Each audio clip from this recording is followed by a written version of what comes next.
Welcome to Pimpy's Investment Chat, where we keep investment talk simple. And here's your host, Pimpy. What is going on out there, peeps? All right. Yeah, I haven't been releasing videos on YouTube that much lately because they're screwing with me all over again.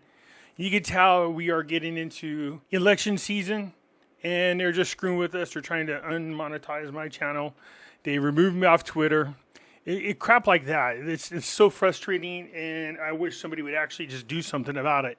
Not being able to exercise my free speech rights really pisses me off. But at least I'm releasing a ton of videos over there on my Pimpy's News Network. I see a lot of you have been joining. I mean, come on, it's only $5 a month. So I appreciate that. So head on over there to Pimpy's News Network. Feel free to join. So let's get back to Iraq. So somebody asked me a good question. What if Iraq unpegged the dinar from the US dollar? What are the pros and cons? And that's something that we should think about. So let's go ahead and go over that. Before we get started, do me a favor and hit the thumbs up button. And if you're not a subscriber, please do so, because when you do, it helps out the channel, and I certainly do appreciate it. If you're thinking about buying gold, silver, or any other precious metals, head on over to our friends at Money Metals Exchange. The link is down below in the description, or just type in www.moneymetals.com/Pimpy.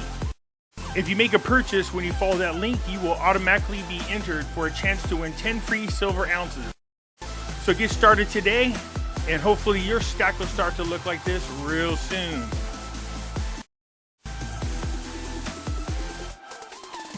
So head on over, tell them Pimpy sent you. You can follow me over on other platforms. I do have my own group over on Facebook called Pimpy's Investment Chat. Over here, we do talk about gold, silver, cryptocurrencies, as well as foreign currency investments. So head on over here and join us. It's free to do so. In here, I do post updates. If I should get on suspension from YouTube or get removed from YouTube and you want to know what happened to me, I'll let you know right here in this group. I can be found on Twitter, MeWe, YouTube, and the cool thing about YouTube, if you come over here and you join and you find my channel, I got videos going back, I believe, a couple years. So if you want to see some older videos that I have on Nasera, Jacera, gold, silver, cryptos, come on over here and join. Look me up and check out my videos. You can also find me on Odyssey.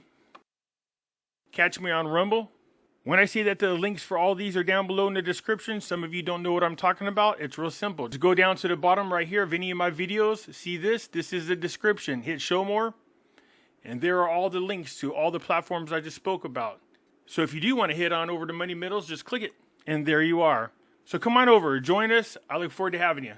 So there are a lot of you asking me about the Silver Symposium that's going to be between September 29th through October 1st. If I'm going to be there. Yes, I will be there. So come on out and join me. Anybody that's in the neighborhood in Vegas, I encourage you guys to come and join me. If you're looking for an excuse to go out to Vegas, there you are. And you can come out there and join me. So come out there and hit me up, and we'll have a couple of drinks together and enjoy our time out in Vegas. I will leave a link for this event down below in the description. I encourage you guys to come join us. I look forward to meeting you. All right, so what happens if the dinar unpegs itself from the US dollar? And so if Iraq were to unpeg from the US dollar, it would have significant implications for the country's economy, as well as for its international trade and financial relations. Now, people are talking about unpegging because of all of the crap and stunts that the United States pulls on Iraq, causing the Iraqi dinar to lose its value. So it's with them limiting the amount of US dollars that come into the country, it actually devalues the Iraqi dinar. And the Federal Reserve in the United States, they know this. Unpegging from the US dollar means that Iraq would no longer fix its exchange rate to the US dollar and would allow its currency, the Iraqi dinar, to flow freely in the foreign exchange market. There's pros and cons to this, of course, but they can also do what's called a managed float. If it starts to get out of control one way or another as far as the exchange rate, they have the ability to control it. I'm talking about the Central Bank of Iraq. So the currency could be restricted if they really wanted it to. But for it to float freely, that means then the currency is at the mercy of the market, supply and demand, that is. And as many of you out there assume that's automatically going to shoot up in value, you could be very wrong. It could go the opposite direction. That's why you got to be careful about these things. So one potential benefit to unpegging is that it could provide more flexibility for Iraq's monetary policy. Currently, Iraq's central bank has limited control over its monetary policy due to the fixed exchange rate regime. By allowing the dinar to flow freely, the central bank would have more freedom to adjust its interest rates and implement other measures to manage inflation and stimulate the economic growth, which, to be honest with you, is what Iraq really needs. I think they would feel a lot more comfortable unpegging themselves if they had more than just oil providing them money for their budget. If they had other revenue streams, that would be big. Additionally, unpegging from the US dollar could potentially boost Iraq's export competitiveness. If the dinar depreciates against the US dollar, Iraqi goods and services would become relatively cheaper for foreign buyers. I spoke about that many of times. This could lead to an increase in exports and potentially help diversify Iraq's economy away from its heavy reliance on oil. What that's saying is that this could open up other revenues for Iraq so they're not so reliant on oil. You have to think to yourself, then if that's the case, why didn't they do this earlier?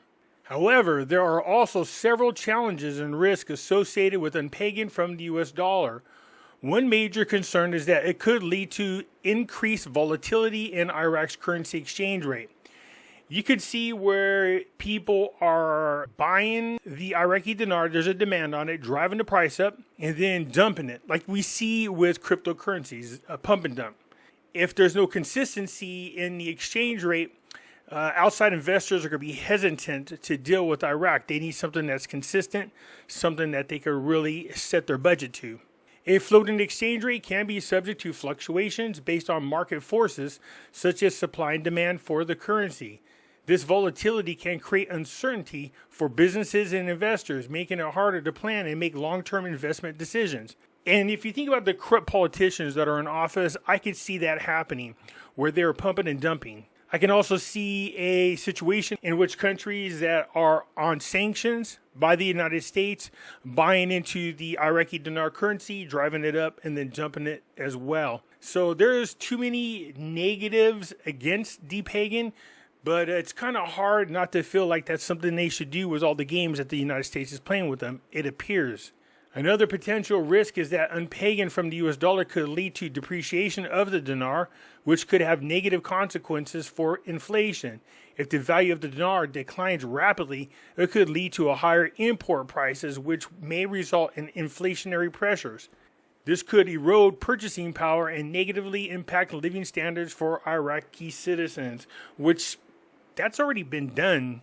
I'm wondering how much further of a depreciation are they talking about? It seems to me the Iraqi dinar is way over depreciated in the first place. Furthermore, unpegging from the US dollar could have implications for Iraqi's external debt. If the dinar depreciates significantly, it could increase the burdens of servicing Iraq's foreign currency denominated debt, as the country would need to allocate more dinars to repay its obligations. I don't know how that's any better than the United States printing so-called trillions upon trillions upon trillions of dollars to do the same thing. In terms of international trade and financial relationships, unpegging from the US dollar could also have implications for Iraqi's trading partners and investors. Many countries and businesses currently conduct trade and investment transactions with Iraq and the United States dollar. If Iraq were to unpeg, these parties would need to adjust their strategies and potentially face additional currency risk. While if Iraq goes to a strict policy, like they claim they have, to where you can only do business in Iraq using the local currency without the US dollar, that would be a major help for Iraq. So in conclusion, if Iraq were to unpeg from the US dollar, it would bring both opportunities and challenges for the country's economy. The flexibility in monetary policy and potential export competitiveness gains could be positive outcomes. However, increased exchange rate volatility, potential inflationary pressures, and implications for external debt and international relations are significant risks that need to be carefully considered. I don't think Iraq is in position quite yet to do that. I understand the pressure to want to do that is heavy on Iraq. Like I said, when they signed that agreement with Iran, I knew there's going to be consequences and a lot of tit for tat between the Biden administration and Iraq's government. That's something that they probably should have thought twice about before they did it. Because as soon as that happened, all of a sudden, magically, we have sanctions on 14 new banks, 18 altogether. And that's causing a huge problem with depreciation of the Iraqi dinar, causing a big gap between the official exchange rate and the black market rate. Now that the budget has been passed in Iraq and is for 3 years, as long as these funds get out to the projects they're supposed to be working on, give it time, Iraq. Give yourself about a year, maybe 2 years, making sure that these projects are done, making sure that you have other streams of revenue outside of the oil market. And we saw what happened with the Port of Fall. Their fees that they collected were more than double the previous 2 years. So that's great news right there. And with Iraq trying to settle their border issues with Kuwait, that should be a big help as well with the ports. Anyways, a lot of people are asking me, why doesn't the Iraqi dinar just unpeg from the US dollar? And that is a good question. So as you can see, there are pros and cons. In my personal opinion, I think Iraq is relying too much on oil still. I think they should give it a little time. But it is something to consider if they continue to go back and forth playing games with the United States. You let me know what you think. I look forward to your comments, and I'll get back at you later. I'm out.